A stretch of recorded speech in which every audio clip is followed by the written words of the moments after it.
I believe we can be able to start now. We are ready. Well, good afternoon, the viewers out there, people who follow the Generational Focus, passionate audience out there, and individuals who have been influenced positively by the two personalities that we have in the studio of Generational Focus. I believe we are going to have a good time. It is Agustinus Ngombe, Mr. Mind, the founder of Generational Focus. I am a teacher, passionate one. I do a bit of training and an author of leadership and knowledge.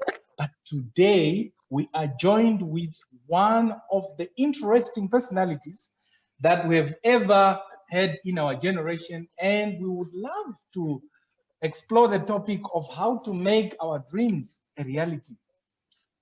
Joining me, we have a lady and a gentleman. We apologize, we send an apology in advance for another lady who was supposed to join us. That is Lovisa Neshila. She is not able to make it due to some of the commitments that she has. With that, we apologize. Next time, we'll be able to find a way on how to get her on board. But nevertheless, we have two individuals, very interesting and influential individuals.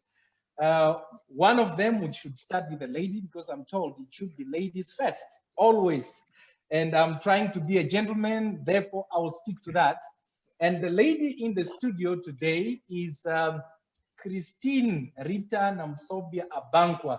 And she is the founder of Secure the Bag, one of the interesting brands that is behind people who are excelling into their visions that they have and the dreams, we should say. For this moment, we are going to predicate it to that.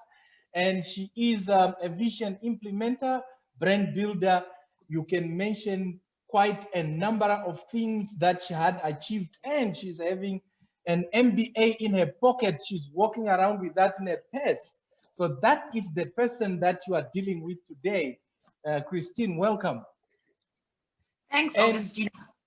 And we have another one, Peter Sivambo Charlie. If you have not seen him on Facebook, then I do not know what kind of Facebook you are logging on. But when you are talking about Be Unlimited, he's a brand ambassador. He is the MD of Adoration Holy Choir, and he is a seasoned project manager of Generational Focus. He had been behind the book launch of Leadership and Knowledge. And we can go on and on and on and on. He's a guitarist, and when we were at UNAM, he was running around for sport. You know, everyone was at UNAM and in the area of soccer, Baba, and all those things. You would be able to have met Mr. Sivambo. Peter, welcome. Thank you very much. Yes, yes. All right, we are going to delve right into this topic called dreams. We will start now with Christine. Christine has been a coach, you know, business, and I should say also leadership coach. I want you to define for us what this term dream means, or how do you understand the concept of dreams? What are dreams, and how can we make it a reality in general? Wow, Augustinus, definitions. Okay. Well, I see a dream as it's something that you envision. It's a vision. It's an end result that you really want to come true. And it just brings you, it brings you peace, joy, and life. It makes you literally come alive. That's how I define a dream. All right. Thank you. Mr. Peter Sivambo, your take on dreams, what are they in your view? Yeah, thank you very much for the question. In my view, and I'll more like link it to current situation, what's happening around the world. And my definition is also linked to Mind Power by John Kehu, under which he said that a dream is actually a place or a location where subconscious and the conscious mind meet. Mhm. So it's actually a place where these two minds, two worlds meet. That's basically, it's a dream. How do you make it a reality? I will say establishing that dream from the point when the two minds meet. Up from that point, you establish that dream. Then from there, you work the dream, setting timeline to that dream. Then that dream becomes a reality. Once you establish it, put a timeline to it, work it, it becomes a reality. Wow. Thank you so much for the in-depth definition from both of you. And I'm happy today because the two individuals who are in the studio are the individuals who have been behind the success of Generational Focus and Leadership and Knowledge. I have benefited greatly from the two of you.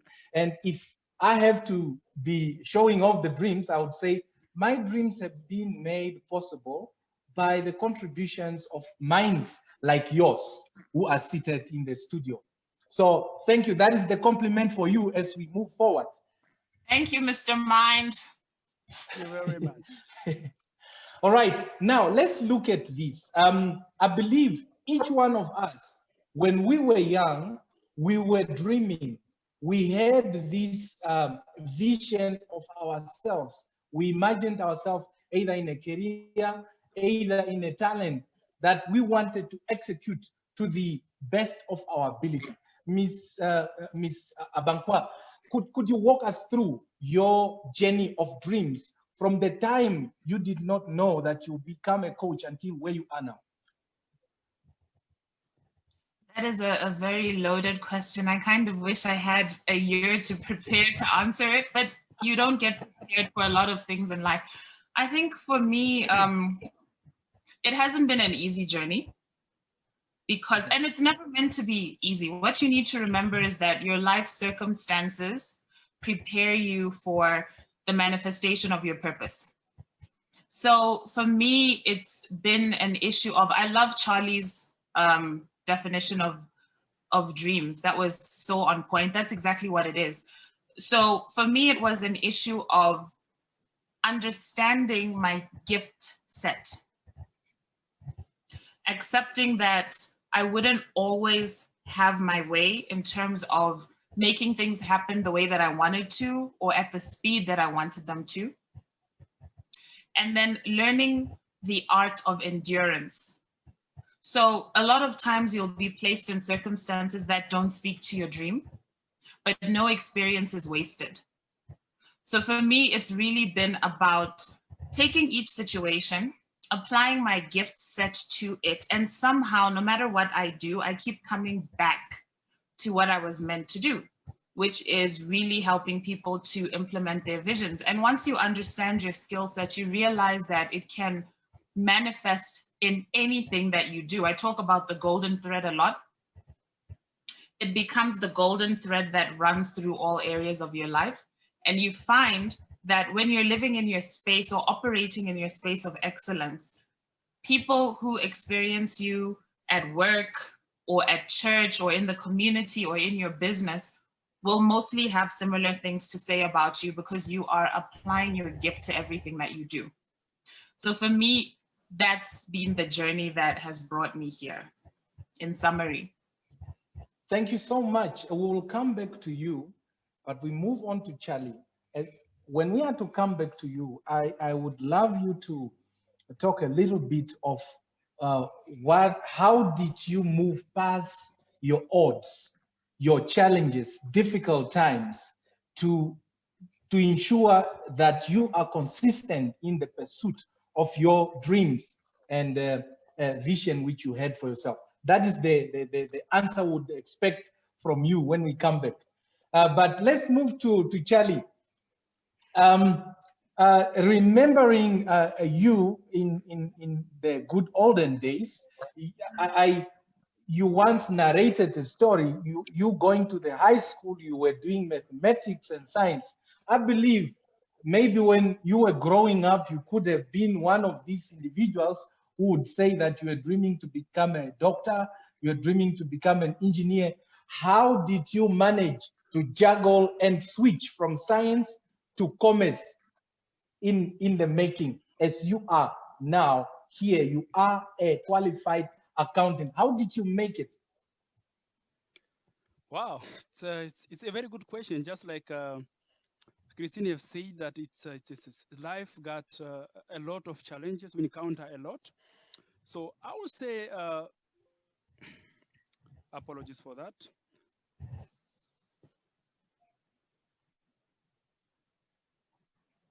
Can you hear me? Yes. Okay, sorry, apologies for that. Yeah, I would say that life got different challenges, and we encounter them. Whether you like it or not, you'll face those challenges. And I like that Christine actually highlighted, so that, you know what, it's a tough question, but of which we have to answer and get a solution to it. So yes, I did science. I remember at high school, so I was more in love with mathematics. So working with numbers, it was more easy compared to memorizing subjects like, let me say, history or other subjects you can memorize. Yes, I wanted to become an engineer or a geologist. That's actually what I wanted to. Or if not, is, let me say, a lawyer. Yes. But coming to Windhoek, being a first year, you can tell as well, Mr. Mind, that you are more confused. So they'll put you in this class. Your colleagues are attending lecture hall. They are in lecture hall number 1. They are doing, let me say, mathematics. You are lost. You are looking for a class and all that. So all what I'm trying to say is that my first year didn't actually work according to plan. So I have to see how best can I balance my life, whether I should continue attending science classes or I should basically just switch from science to go to mathematics. But I should say that, to go to accounting. But I should say that firstly, I registered for science subjects. I was actually in a geology class. But things could not go according to plan. So I have to switch, and I know it's better I switch and I go to accounting. So it was more like a decision that you have to make between death and life. Other than that, if you remember well, that if you happen to fail a certain year, which means NASFAF will revoke whatever they gave you, so that the following year you'll struggle on your own, and knowing very well that coming from a disadvantaged family, where will you get the 10,000 or 12,000 to pay for your next year? So of which you will not get. And otherwise, maybe you have to go and sell all your livestock, stuff like that. But I have to switch very, very early so that I go to accounting, because I should say science was giving us flames, was giving me flames, a lot of classes, missing practicals due to different situations, different lives. I have to switch as early as possible to go to accounting, and of which I did, and of which I would say that even today when I look back, you know what, that was the best decision that I could make, because it paid off. And today, as I'm sitting here, I said, wow, when I look back, I made a very good and a concrete decision. Thank you so much. We'll come back to you. Let's revisit the question we had given Christine. How did you move past your odds? How did you remain consistent in the pursuit of your vision and dreams? Okay, first of all, Charlie, thank you so much for your answer that has definitely raised the benchmark, and Augustinus is on my case to be more personal. I love what you said, and just being honest about your background. So for me, I have, sorry, my computer is echoing. Please just give me a second. Okay. So I've always been very artistic, creative, intuitive. Those were, and also a writer. So those were my primary characteristics as a child. But I look back and I realized that a lot of the people in my life, especially teachers, had no idea what to do with me, because I didn't fit into the typical mold of a child in an academic setting. So I would switch off when it came to a lot of subjects, especially maths. Thank goodness I have Charlie in my life to help with the numbers. But I struggled a lot with those subjects. And when you're struggling, and this is why we need to be so careful what we say to children. A lot of the things that were said to me, I still battle with to this day. you know, because people will basically make it seem like you're stupid, you know, you're not academic, and so there's no value in you. Academic according to them. So I went through many years of, you know, struggling with low self-esteem, trying to find my path. And I realize this with a lot of my clients as well. People don't realize their brilliance because they're comparing themselves to society's definition of success. And so you can't even see the gold mine that lies within you. So when I finished my first degree, which was in population studies and environmental science, I went straight into journalism. This is what I mean by your gifts will lead you. And they led me into journalism, and I got bored. And this is how I know that it's time to change, because I start feeling very restless. So I got bored with that. I moved into marketing when I was working at NUST. I went into banking for a short time, and I finally sat down with myself and said, listen, this is my gift set. I cannot afford to compare myself to other people anymore. And that's really when I encountered my purpose. And when you encounter your purpose, you realize that you can function in a lot of different environments. So whereas I thought I couldn't function in a business environment because of being weak at maths and being told so many negative things, I realized that being a strategist, being a vision implementer, being resourceful, and seeing life in patterns has actually made me a really good business person. I hope that answers you to some extent, Augustinus. Well, you have answered it excellent. I'm a teacher, so I'm being careful with what I'm saying to the panelists, because that could linger their thinking throughout. I'll be very careful. Careful with us. Yeah, so that I make up for other teachers whom you have encountered in the past. Yes.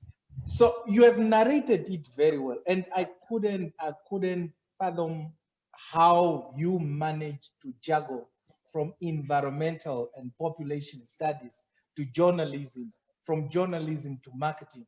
I'm like, wow, if there's a teacher who met you and then told you that you were not capable due to the limitation in mathematics, what does this teacher say when he or she meets you today with all these achievements that you have made? So this is where the limitation of a human mind comes in. But nevertheless, let's look at Charlie. We'll come back to Christine. We are looking at Charlie as an individual who now managed to settle in commerce, to be specific, accounting. But not only that, you have been too musical to a certain extent that you began to switch from sport to playing a musical instrument, which is a bass guitar. And not only that, to lead a choir that is making a difference in gospel music or in gospel industry in Namibia and outside.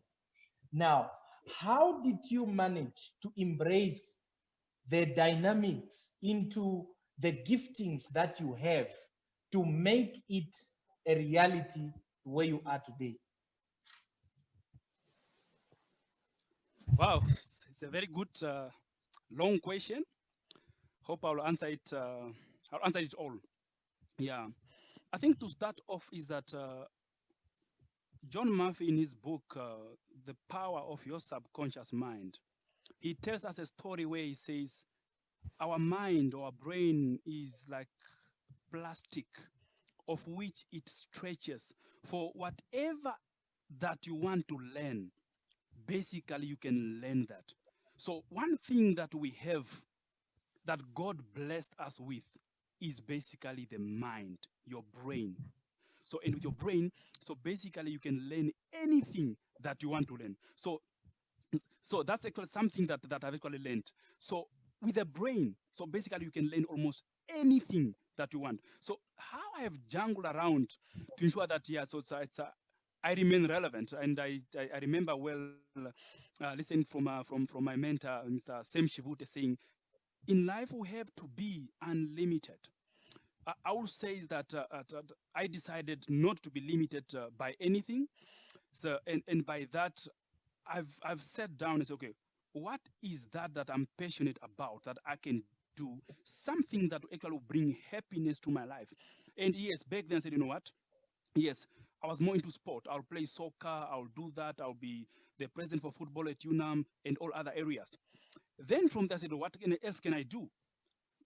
Let me see if I can start cutting people's hair to become a barber, and of which I started doing, and of which worked well, and that also brought me or gave me, additional income, stream of income, which was very good.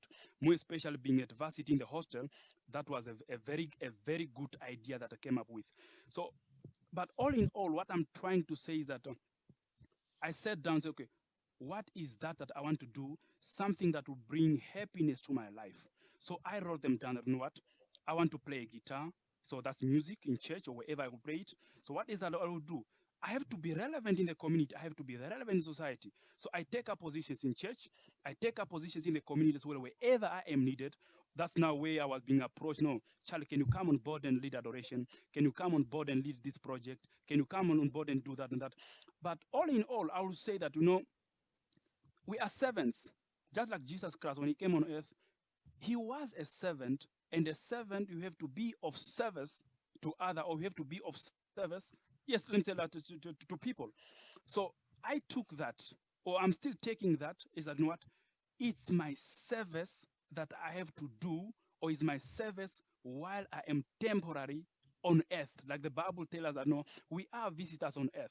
So which means there will come a time whereby all of us will go back where we come from.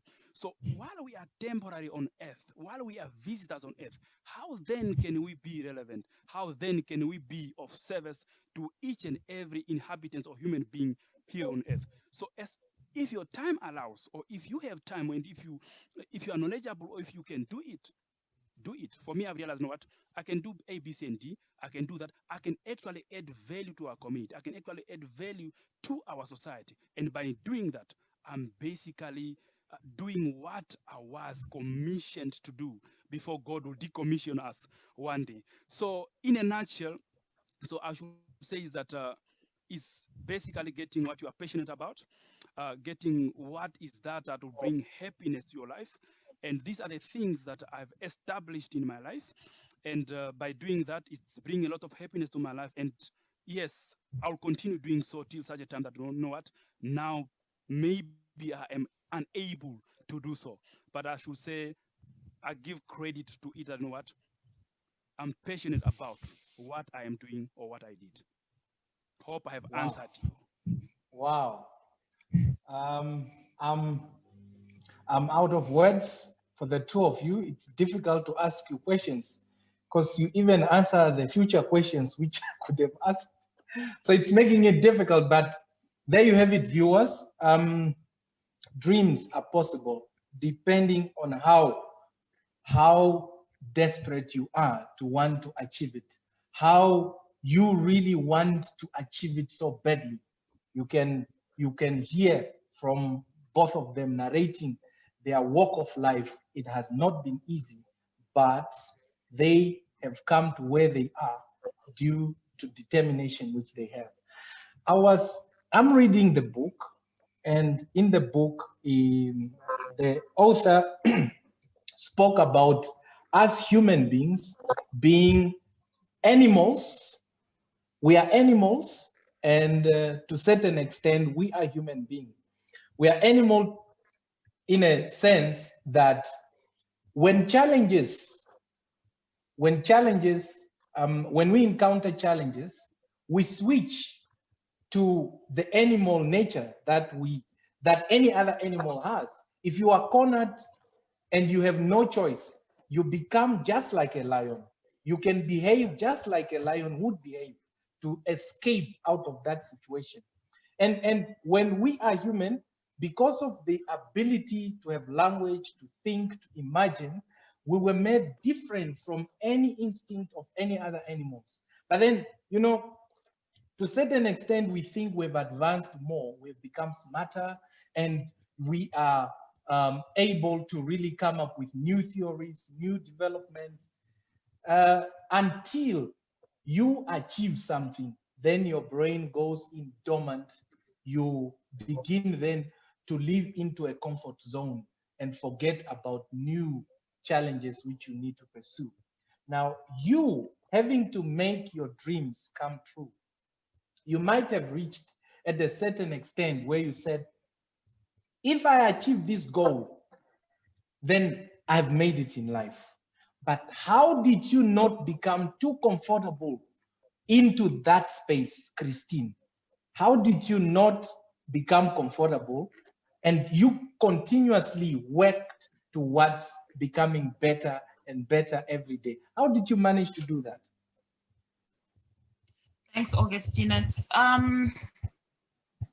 I don't think, in the pursuit of purpose that you ever fully arrive until you leave Earth. I know Charlie alluded to something similar, that there will be a day that you leave. But here's the thing. When you are pursuing or when you are living a purpose-driven life, what happens is that, first of all, there are challenges along the way. And then as soon as you achieve something, you are presented with growth, right? So you become advanced for the level that you're currently at. So there's growth. When you grow, your perspective changes. You become more of an expansive thinker. Your appetite for achievement increases. And so in order for you to be able to move to the next level, you definitely have to keep growing, keep adapting, and building those muscles. And in order for you to achieve great things, you will be tested. There's never a space of arrival. You can celebrate it for some time, but then at some point you will become dissatisfied with that current level. So for me, that's really what keeps me going, because I tend to see the bigger picture and all the possibilities. And every time I achieve something, I've learned so much from getting there, and I've been exposed to so many new things, because this is the power of achievement. It inspires you, it makes you realize what's possible, but then you also become so educated in terms of your mind, body, and soul that you can no longer be satisfied with where you are now. But now, if you want to go to another level, consistency is key. The minute that you're not consistent, you will lose your results, period, for anything. So the fact that I've already come from one place that I used to dream of, and now it's normal, I have new dreams, and I know that the formula that I used will need to be tweaked in order to get me to the next level, because each level comes with its own challenges. You can't sit and rest on yesterday's success to get you to where you are right now. It's like studying. You completed your first degree, your PhD or whatever you do afterwards is going to demand a more enhanced version of you. That's what's going to keep you going. How bad do you want it? We have instinct. You just mentioned the animalistic side of us. You look at a lioness attacking a buffalo that could kill her, right? But the drive to preserve those cubs and the legacy of the pride far outweighs her fear at that time. So that's how it is. If you want to achieve great things, you have to keep upgrading the version of yourself that you bring to the table.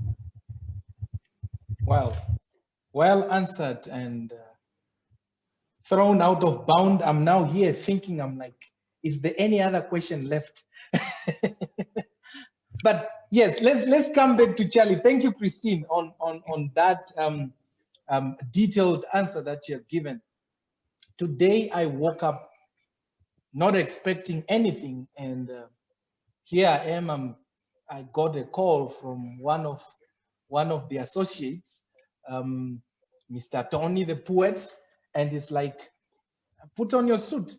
You are coming here to do something. I'm like, what am I coming to do? It's like, no, just take your jacket and come here. then we will explain the rest. I was wondering, what could this be? Is it another discussion that need to be attended to, or maybe speaking? But to my surprise, I arrived there. I'm told you are going to act. You are going to be an actor today. You are having this role, and I'm given few minutes to get to know my role and then find a way to deliver. Now I was there wondering, I was like, how can I possibly do this? But at the end of the day, we managed, and then they were impressed. I don't know how, but yeah, that is history.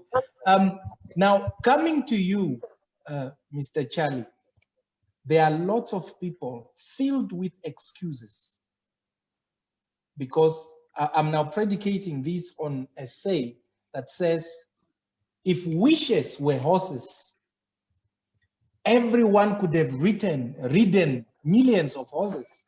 But because wishes and dreams come with an effort, a lot of people drown and wallow into excuses, into no, I cannot, because there's no one who is to be there for me to be able to deliver this and that. What is your message to such youth who are filled with excuses towards realizing their dreams, whether it's environment, whether it's political crazy cycle that we go through, whether it's the issue of money, if those who want to establish their ventures, and those who are into career, they are having excuses, I have a bad boss. Now, what advice do you have towards the youth on the danger of excuses, and how can they overcome that? Wow, it's a good, tough question, but I should say first to say thank you to Christine for giving that message. Very, very, very powerful. Very, very powerful. So, Christine, may God bless you. So, I would say excuses, to me, I would say excuses are actually signs of immaturity. Yeah, so if I remember well in the Bible, Deuteronomy 28, the Bible tells us that if you just follow my command and my decrees, I will increase you. I will bless you to such an extent that will not have sufficient storeroom for all my blessings. For as long as you are a living thing and you are a human being, whether you were born from a disadvantaged family or group or area or wherever it is, whatever that you went through in life, we cannot give excuses to explain why we are here today, or we cannot give any excuse to say today I'm in this place simply because of my mother, my uncle, or in our family. No one ever made it there. When God created human beings, he created all of us very, very equally. In whatever area that you are gifted, in whatever area that God said, no, you are going to be good in this area, you're going to be good in this area. In whatever area that you are gifted, as long as you put in more effort, you'll become very, very successful. If we look at the richest people in the world today, let's take, for example, Bill Gates. As far as my memory serves me well, the highest grade or level that he went, I think, is second year or first year at Harvard. But today he owns Microsoft, of which everyone is using. What did he use? He just used his brain to come up with solutions, to come up with how am I going to tackle a life. So all I'm trying to say is that excuses are signs of immaturity. So we should not give excuses in any area that we find ourselves. But what we have to change is to change our thoughts. Like I earlier explained and defined dreams, that a dream is an area where subconscious and the conscious mind meet. So, and that area when they meet is simply because of someone or myself, I was actually thinking, or because of my thoughts. So these two worlds or these two minds meet. So in advising the young ones, or in advising everyone who's listening, is we have to control our thoughts, because our thoughts are the ones that determines our dreams. And once we have our dreams, we'll be able to work our dreams, to plan our dreams, work our dreams each and every day to deliver. And by doing so, we'll be able, one way or another, become successful or achieve something.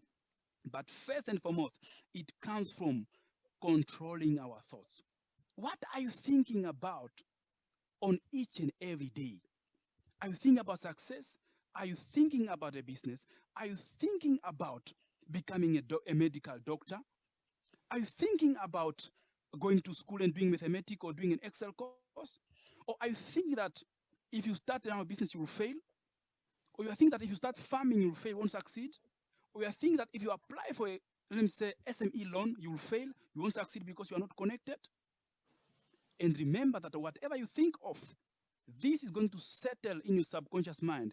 And your subconscious mind meeting with your conscious mind, they are going to more like think about it, dictate on it, make conclusions on it, and when you wake up in early morning, you feel defeated. I cannot do that because of A, B, C, and D. All, in answering your questions before I go further, it's all about controlling our daily thoughts. It's because of our daily thoughts, that's why we are where we are today.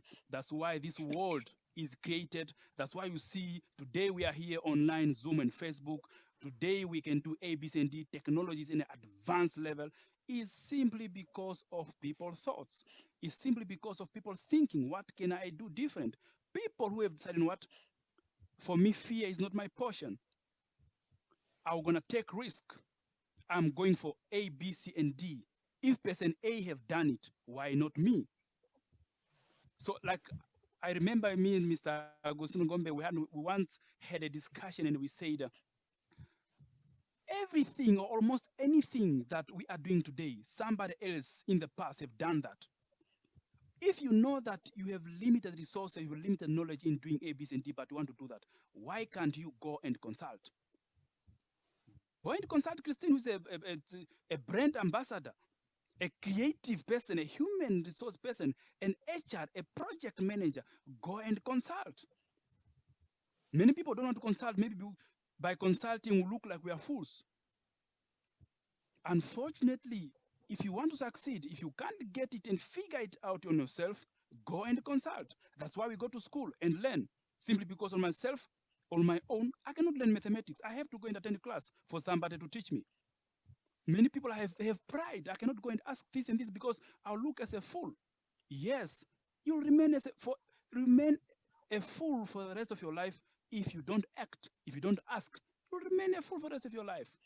All in all, and in conclusion, one more time, control your thoughts because your thoughts will determine your future. Thank you very much. Thanks. Wow, what an in-depth kind of explanation. I am really moved. Let's come back to Christine.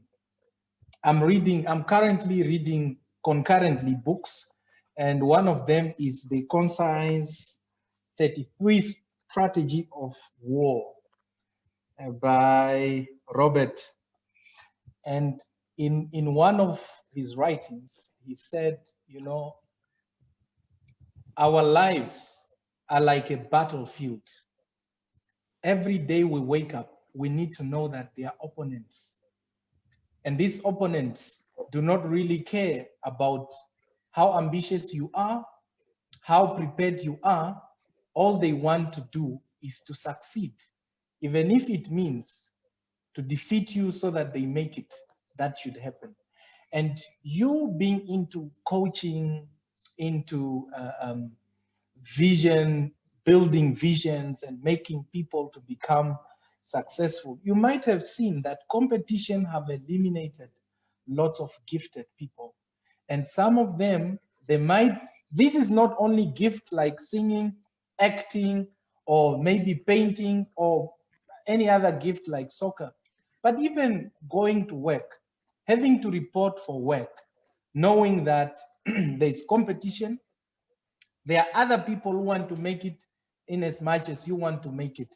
So now this puzzles people, and then it leaves them paralyzed, that They just can't figure out how they can overcome the competition so that they get to realize their dreams, which they have, whether it's in job, whether it's the gift, whether it's in business. Now, you being that coach who have encountered a lot of people, how do you advise people to, let me say, how do you advise them to cope into this competitive, highly competitive environment in which we are, especially those startups? How can they emerge successfully to move from one phase to the other? Right, Augustinus, thank you so much for that very layered question. I will do as much justice to it as I can. The first thing that I'd like to say is the only person you really need to compete with is the person you were yesterday or what you have achieved in the past. I think we need to change the way we think about competition, because a lot of times when we compare ourselves to people, we are not on, we're taking ourselves out of our territory. We're off home ground because you're battling with somebody whose story you don't know, you know, whose growth trajectory you don't know, right? And that puts a lot of pressure on you unnecessarily. So what I always say is find your space of excellence and operate there. One of the greatest impediments to our success, as Charlie said, which I actually wanted to comment on, is our thoughts and our excuses. We do need to be kind to ourselves, though. I just wanted to mention that thoughts come from somewhere. There are thoughts that interrupt your progress and make it difficult for you to compete, which I'm coming back to because I don't like the typical definition of competition, but we'll come back to that. Our thoughts come from all sorts of places, right? And I said earlier that a lot of things that were spoken into my life as a child affect me to this day.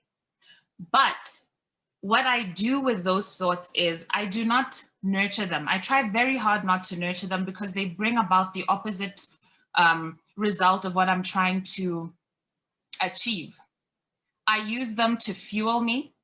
I use them to help other people because I understand, because I've been through certain things, I understand where people get their limiting beliefs from, and we can tackle those. So you need to be honest with yourself and ask yourself how your thoughts and your excuses are holding you back and where they come from. And a lot of them come from, it can come from abuse, emotional abuse.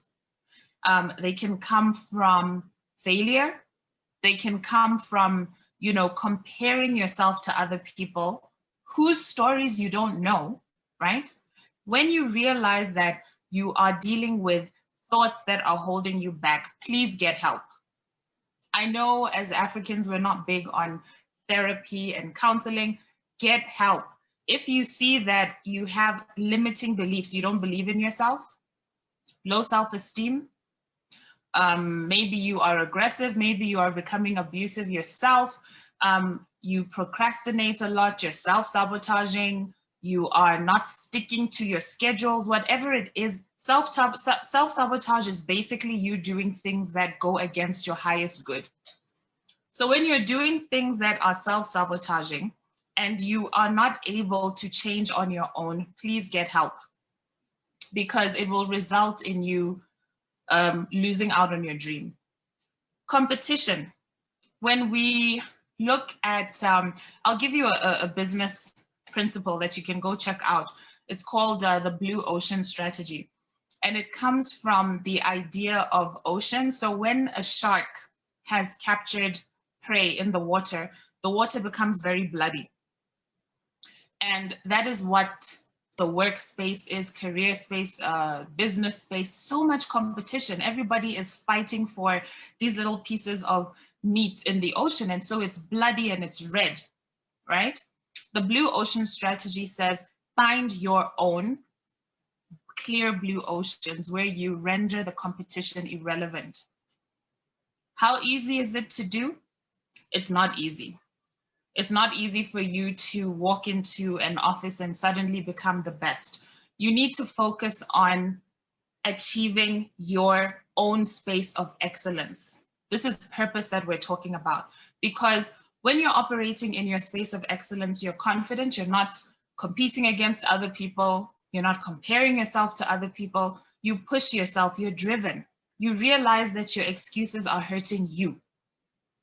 You're not hurting your boss or anybody else with your excuses, you're hurting yourself, right? Your self-sabotage is hurting you. It's not hurting the organization as much as it hurts you, because they can get rid of you. So competition needs to be understood in terms of what I achieved yesterday, what I achieved last year. I want to do better in my lane. And that's how you become excellent. Because if you look at the people who have become excellent, the Jack Ma's, the founders of Amazon, Uber, all of these big companies that we think about, these are people who took risks when it was not popular to take those risks. When there were so many negative voices in their heads. So part of fighting for your dream is also knowing when to trim. You know, it's like when you're trimming a hedge, knowing when to trim what no longer serves you. The attitudes, the thoughts, the memories, memories from what people have said to you are kept alive to the point, I mean, Charlie is here talking to us about the power of the mind. You keep things alive to the point where it's like it happened yesterday. So you need to know what thoughts need to go. And you know what people need to go. There are relationships that are not compatible with your purpose and not compatible with your success and your destiny. I'm not saying cut people off, don't talk to family members, but you have to get to a point where you have a buffer and you say, this is where you end and this is where my purpose begins.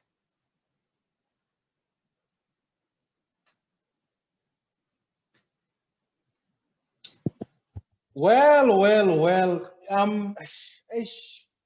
Goodness, what kind of a brain do you have, Christine? I'm now blown away. I'm paralyzed. I don't know about Charlie, but I'm paralyzed. The project manager brain. Brenda, I'm telling you, one cannot say it better. So those the Beg Africa brain. Brand accelerator, not just a Namibian brand accelerator, but African, Pan-African. I'm telling you. So that is suitable to be the founder of Secure the Bag Africa, because the brain speaks for itself. Thank you so much for having to be so bold and being so enlightened that you are able to be very contaminating or contagious. You are contaminating our minds with those positive thoughts. And I'm like, should I go back to work now? I'm going to look at that strategy of blue ocean. I don't want to focus on the blood, but I will continuously look for the blue color so that I don't get confused and listen to my voice. But anyway, let's come back to Charlie. We are almost at the end of the discussion. We'll be ending the discussion anytime soon now. Yes? Augustina, sorry to interrupt you. Yes. I just wanted to say that hopefully you'll also share your story with us. But what I'm getting even from Charlie, like everything that we're saying shows that our past experiences have been preparing us for this moment. Right. Even when you talk about Charlie not being your conventional accounting practitioner, project manager, music, so many things. Nobody told him that he had to do that. He could have just stayed in one thing and we wouldn't be here today. That's right. Very true. That's very true. Wow, I couldn't think of it in that way. But anyway, let's come back to Charlie. Thank you, Christine, for such a remarkable statement that you have just put there. Let's come back to Charlie. You know, sometimes I sit down and then listen to us, the people who call ourselves believers, who have so many limiting beliefs, yet the Bible is rich into being unlimited. It encourages us to be very much unlimited. As a matter of fact, it's the Bible that says it's your gift that will take you before kings and queens. And yet we are having children of God who are waiting for the next life in order for them to live a better life.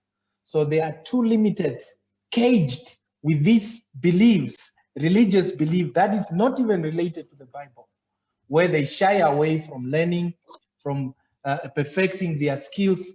They just think that God will be able to act on their behalf, to perfect their skills, to make it in life, and to become the best in life.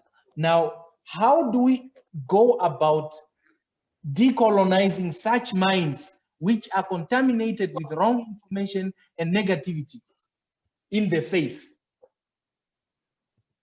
Wow. So we are going to the Bible now. Wow. Okay. Yeah. So I go back to what Christine said when she said, compete. When you compete, you should compete with yourself. Measure yourself, measure your today's success with the yesterday's one. So that's a powerful one, Christine. So I think this we should really be able to tell it to many people, because I see many people like comparing on each and every day. So I think we should really get rid of that. So coming back to the question, Mr. Agosinos, if I remember well in the Bible, when Moses was in charge of taking the people of Israel all the way to Canaan, he went through, or he faced a lot of challenges. He encountered a lot of trials and tribulations on his way to Canaan. And at the end, Moses and the people that he was leading, they could not make it to Canaan. But those that made it to Canaan is basically their children and grandchildren who made it to Canaan. So in that journey, we are being told that every time they complain, A, B, C, and D, we are hungry, we are what, Moses will speak to God, and God will perform miracles, and they'll get water, they'll get food, manna in the desert, they'll get food, they'll get sorted as they were complaining. So, but then when the transition happened, when their grandchildren arrived in Canaan, the Bible is telling us that in Canaan is a place where we have to work.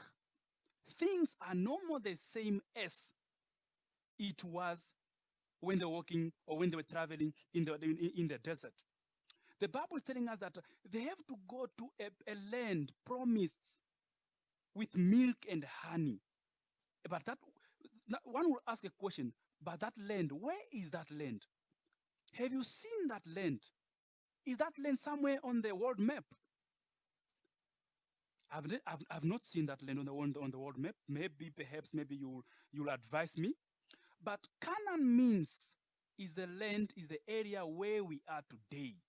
It's a place flowing with milk and honey. Honey is dripping each and every day. But do we walk and see honey dripping each and every day? Nope. How do we then define or explain that? We can only explain that, you know what? Everything that we want to get, you have to work for it.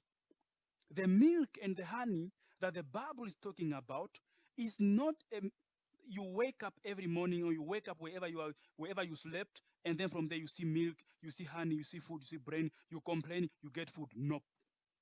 It basically means that you wake up each and every day, you identify opportunities, you work the opportunities, you come up with plans, and then at the end of the day, you will get a harvest. That harvest is exactly what the Bible was talking about. That's basically your honey.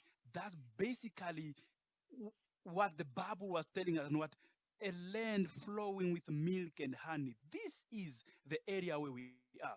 So in answering your question, how can we decolonize then the minds of us human beings, more especially the Christian family?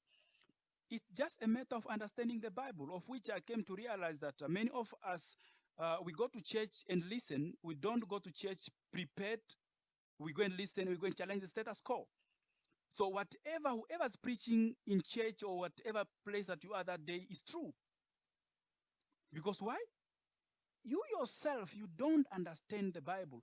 They say that something that you don't understand, you cannot challenge it. We go to church. We can't challenge the pastor. We can't challenge the apostles. We can't challenge any preacher who's preaching. Why? We don't read the Bible. We don't read the word of God ourselves. We don't read before the Bible what was there first. The origin of this message that basically we are reading today, that we are being taught today, that we are being preached today, where is it coming from? We don't attend seminars or Bible studies for that. No, at the end of the day, let me also have a clear understanding of myself. When the Bible is talking about these things, what is actually the meaning of it first? In decolonizing the minds of human beings, I think what I will say is that let's introduce a reading culture. Let's talk about the reading culture, not only about reading mathematics and physics and accounting. Let's also read about the Bible. I once challenged my choir in church. I said, you know what? If you have finished physics, biology, economics books, why didn't you finish reading the Bible? When you are a Christian, and that's the book of life, as we're being told. You go to church, you are a Christian. Why didn't you finish the Bible? Because that's the book of life. So in decolonizing the human minds, because human minds now, most especially Christians, we can't achieve A, B, and C because our excuses, I don't know what. It's because we believe whatever we are being taught, whatever the pastors are preaching for us at church or whatever conference or devotions, we believe in that. We don't challenge the status quo of whatever they're preaching to us. To decolonize that, unless we have to go back to the drawing board and ask ourselves, we read the Bible first. When we go to church or when we go to any place where they are talking about the word of God, we just don't hear everything, we receive everything, we accept. But let's challenge and filter only the good, we leave the bad. I think I have answered your question. Thank you so much. You have done justice to the question, and I couldn't have said it better than how you have put it across. Thank you so much. Ladies and gentlemen, those who are watching, and lady and gentlemen, those who are in the studio, unfortunately, we have come to the end of the session. You know, it has been my dream as well. Christine wanted me to narrate. I'm not going to narrate it today. You organize a day where I sit down and then narrate my story. Nevertheless, you know, once I spoke to my friends at university, I said, you know, if one day I can be given a chance to become a presenter on TV or radio station, I think I'll become the happiest man ever in life. But today, I am not on NBC TV presenting these things, but at least we are on Generational Focus, being in charge, leading questions, moderating, and being able to do this. So it means every dream is possible. We can actually achieve anything we want in life. So we will quickly just read through the comment box and then give our final words, and then I'll release you to go back to whatever that you are doing. Is that a deal? Augustinus. Yes. I just want to comment on your NBC comment, your television comment. Yes. Let us never minimize the impact and the power of what we're doing.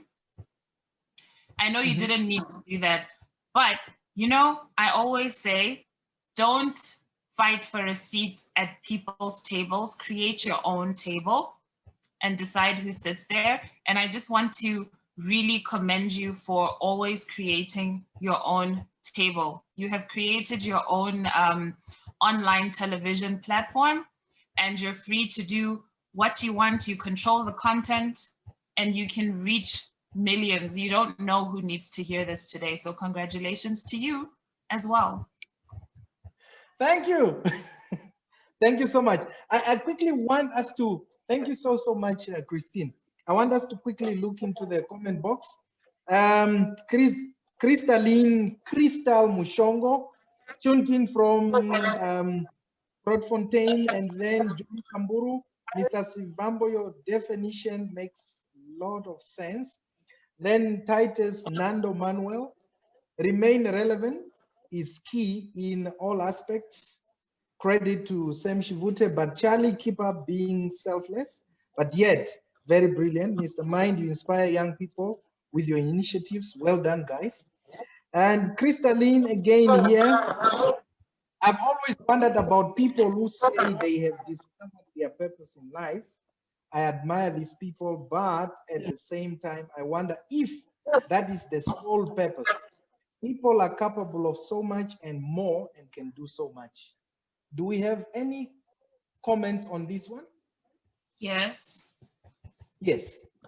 I think it's a very good question because the word purpose is just thrown around so much, and I don't think we all understand it. There's so many things that you can do because your potential is unlimited, right? But when you understand your reason for being, then it pushes you to higher levels. And understanding your purpose is basically knowing what you're gifted at, what you came into the world naturally able to do, things that you didn't have to learn, things that come naturally to you. What do people compliment you about? What do you love doing? In there, you will find your calling, and your calling can be applied to anything. And when you apply your calling, you operate in your space of excellence. And that excellence and achievement fire you up. And that's when you hear people saying, I feel like I am living my purpose, because this is when you are at one with your higher self, your God, source energy, whatever you believe in, because these are, purpose is divine. Thank you. Mr. Charlie, do you have anything? You are mute. Can you unmute yourself? Thank you. Apologies for that. This new normal of us being on TV, so sometimes throw you out, you know. Yeah, no, I was basically saying that on that specific one, I do not have any comment. Christine have actually highlighted or made it very, very clear. So I think I'm fine on that one. Thank you. We move on. Karen Kauna says, wow, I'm blown away too amazingly. May I kindly get Christine's contact details if possible, so that you can deal with. Look for Kauna and then get in touch with her. And then we have Gishom Dianga.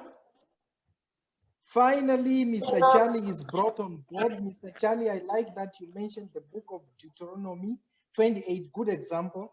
And that one should avoid excuses as they are a sign of immaturity. You can affirm to your subconscious mind that my dreams can become a reality. I have a question for Mr. Charlie. Is having a strong support system crucial for being successful? And for Ms. Christine, thank you for making time to share your thoughts thoughts to learn a lot. My question for you is, should one have a role model to emulate, imitate, if you like, if one is to be successful? Mr. Mind, great job. So back to you. First with Charlie, then we end with Christine. Okay, thanks you for the question. I think if I heard the question well, it's basically to say having a strong support system. Or repeat it for me again. Yes. I have a question for Mr. Charlie. Is having a strong support system crucial for being successful? Very crucial, very, very crucial. So I would say that everyone in life, we need support. According to corporate governance, it says that we live in a community where we depend on each other, whether you are a natural person or a corporate citizen, which means a company. So we live in a community where we depend on one another.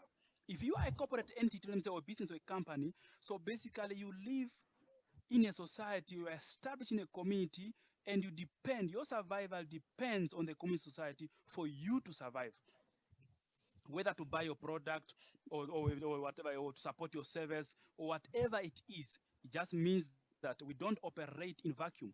We operate in a space where we are connected with other organizations, with people, stuff like that. So having a good support system is an added advantage. So you see, growing up, you hear people saying that, you know what, I've not made it to grade 2 or grade 4 or grade 10 simply because I don't have a person paying for me or taking care of me. So that person don't have a support system.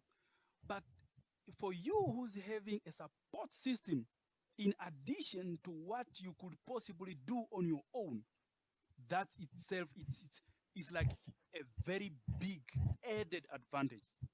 In short, having a support system, I wish everyone had a support system, because by that you'll achieve greater heights.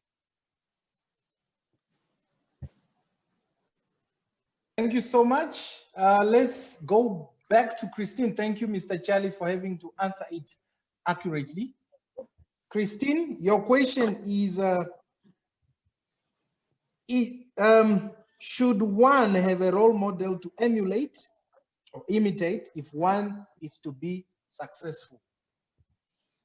Thank you, Augustinus. I would say yes, but be very careful with that. Remember what we said about competition and modeling yourself on somebody whose story you don't know. I would say that whenever you want to enter any space, whether it's a business space or a personal space, career space, you definitely want to benchmark and see who the leaders are in your industry, study them.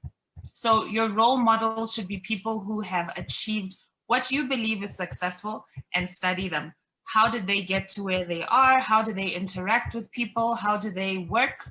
How do they achieve? What processes do they use? Because you always want to be learning. You can learn from anybody, but when you are going towards a level that somebody else has reached, there are a lot of mistakes that you can avoid by looking at what they've done, and it's free education. Paying attention to those who have gone before you is free education. So yes, have role models, but use them for reference, study, and inspiration, as opposed to modeling your life accordingly. Well, thank you so much. Now, what I want us to do is to give our final words. You know, you are an African child in as much as you are a Namibian child.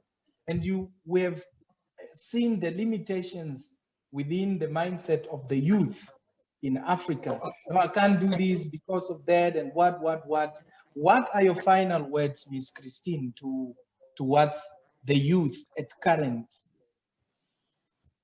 As I said earlier, if your thoughts are holding you back, get help. If you can't afford a therapist, use YouTube, read about or watch videos made by people who have overcome your circumstances, because sometimes you need somebody who you can relate to.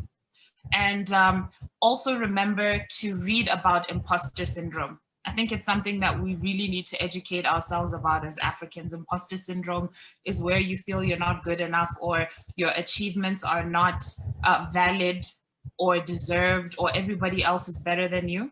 We need to overcome the mind as the biggest obstacle. And finally, as I say on everything, my company's tagline is purpose transforms everything. Thanks so much, Augustinus. Thank you, Christine. Mr. Peter Sivambo Charlie, what are your final words? Yeah, thank you very much. Sure, we are already over 1 hour, 11 minutes. That was very fast. My final words, I remember very well growing up at a village, to be very specific. We'll wake up early morning and then we'll be telling our dreams to our elders. No, I dreamt about a snake chasing me, or I dreamt about I was looking after cattle, then I fell from the tree and all that. So the elders will sit with us and try to analyze the dreams, and then they make decisions basing on what we tell them, or whatever also dreams that they have. More like dreams were used to make decisions. We tell our dreams to the elders, or the elder, they will tell their dreams to us and the family and whoever is there, so that we use those stories or those dreams to make our decision going forward. It just happened for fun. It was a real thing. So even in today, as we are today here, okay, now it's more like a new normal because things have changed. We wake up every day, you are at your own flat, wherever you are, you dream, you wake up, you drink coffee, you go. But what I'm trying to say is that when you wake up, revisit what you have dreamed, write them down, analyze them. It means what? Because your dreams determines where you are headed to.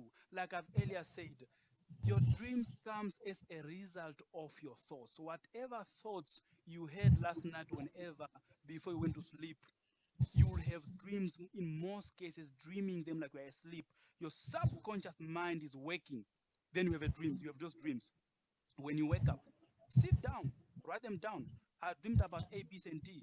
If you can't interpret them, call a different person to come and guide you, to come and assist you, or maybe give it time, 2 or 3 days. Still revisit that dream I can't understand, or get a pastor.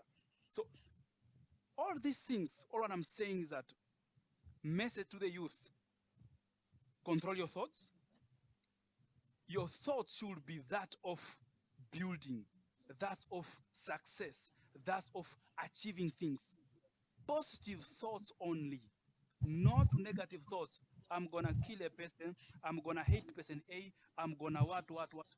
If you feed your mind with negative thoughts, and here you are wishing for you to succeed, it will not come to pass, because you are feeding your mind with the wrong things. Feed your minds with positive thoughts. Those positive thoughts will settle into your subconscious mind.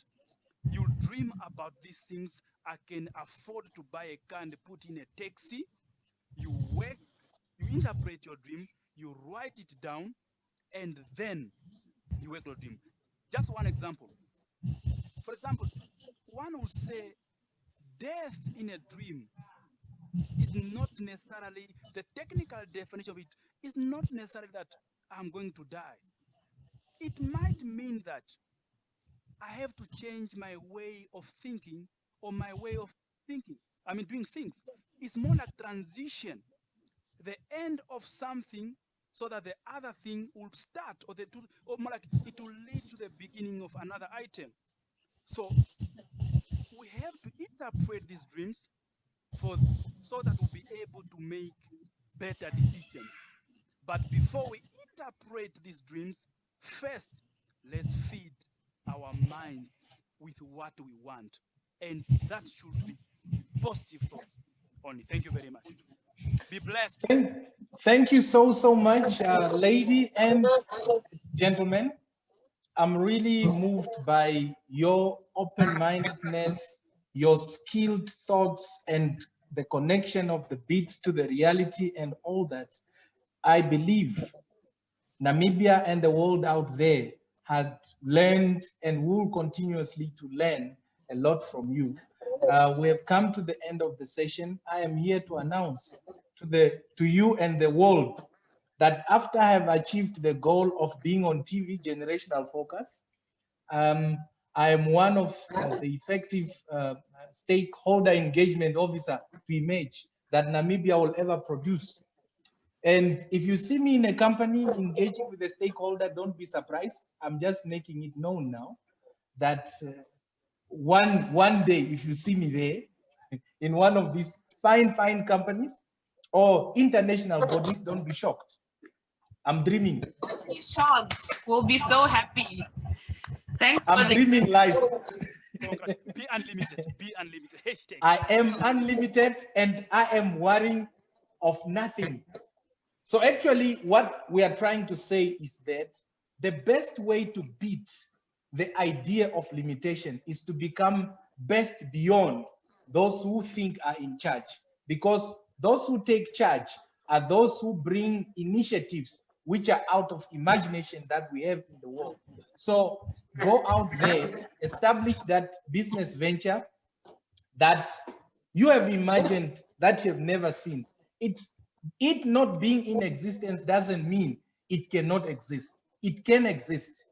It may not take few days, it may take years, but you can surely get there if you take one step per time. There's a Chinese say by one of their famous philosopher, Confucius, who said, a journey of 1,000 miles begin with one. And I would also say, you are having two lives. Actually, the beginning of the second life is knowing that you have only one life. So don't waste time. Wake up, pick your confidence, pick yourself, go out there and become that unique person that the world has been waiting for. No one can become what you are except you. So if you are to try to play small, if you are to try to limit yourself, you will die with the gift that God has placed in you, which the world could have experienced. You could solve the problem. You could solve so many issues that we are encountering now. But because of your limitation, it's even delaying us experiencing that. So why then keeping it to yourself? Release it. The support, the universe is waiting for you, loaded with the resources. Lots of people are waiting for you to support and help you, but it can only be possible if you are to start. Ladies and gentlemen, thank you. And one day we are going to invite you again for this interesting discussion. Thank you and remain blessed. Thank you so much, Augustinus. Good. And sorry, before I log out, those who are very keen with the social media, look for Secure the Bag. Please like it, share. It's loaded with the information that are crucial. And if you are looking for coaching, business coaching, there's Christine, please get in touch with her. If you are able to log on to Secure the Bag, you are able to interact with Christine Unlimited. Those who are looking for project managers, Charlie is available. I think it's a matter of a phone call. Sit down. If they ask for a fee, please appreciate their effort in having to refine their skills. But all in all, let us use our network and establish that which we want to establish. I sign out and God bless you.